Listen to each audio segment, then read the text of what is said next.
This is the Exedy Hyper Twin Disc Clutch with a flywheel in 26 spline for the 96-04 Cobra and Mach 1 and the 07-10 GT500s that have an 8-bolt crank and an upgraded 26 spline input shaft. You're going to want to check this out if you're looking for a twin disc clutch that can handle a heavily modified setup. This clutch is rated to handle up to 847 foot-pounds of torque at the rear wheels. Twin disc clutches tend to be a go-to once higher horsepower numbers start to arise. That's because they can handle a lot of horsepower and torque and still keep a very drivable, light pedal feel. The same is true for this clutch.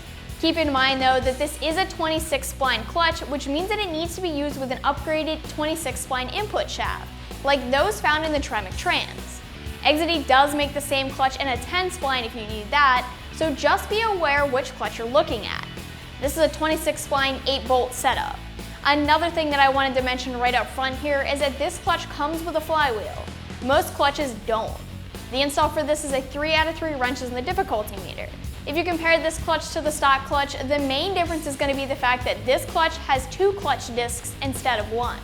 The stock clutch has 1 disc, and when you start upgrading clutches over the stock clutch, but still maintain only 1 disc, you see things like different compounds that are more heavy duty and able to handle more horsepower and torque.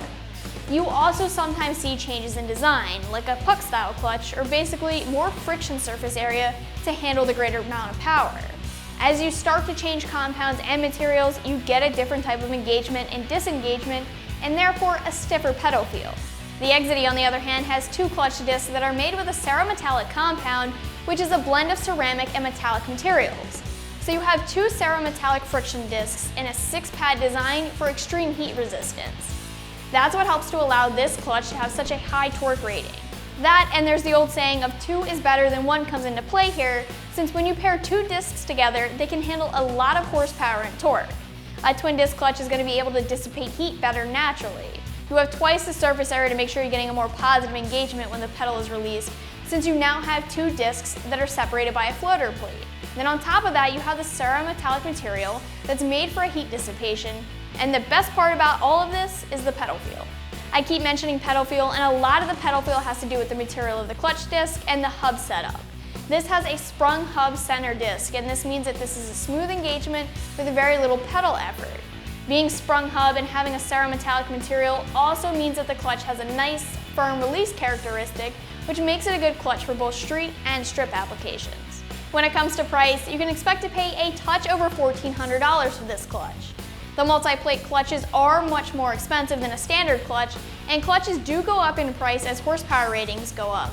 The clutch includes your pressure plate, 2 clutch discs, a floater plate, adapter ring, an 8-bolt flywheel, and your flywheel bolts and pilot tool. Most other clutches do not come with a flywheel. You would need to purchase that separately. The only other thing I would recommend picking up if you don't already have it is a steel braided clutch line. The stock line has all kinds of performance issues, and if you're at the point of shopping for a twin disc, I'm sure you know what I'm talking about. I'm sure you guys already expected this, but the install here is not easy.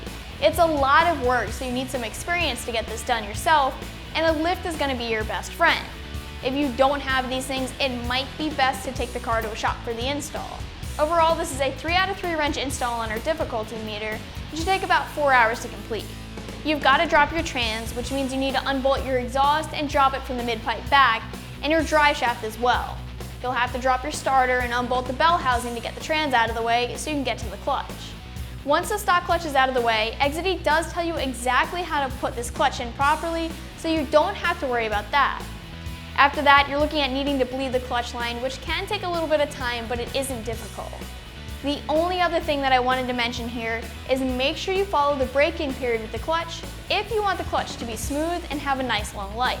You can check it out more online right here at AmericanMuscle.com.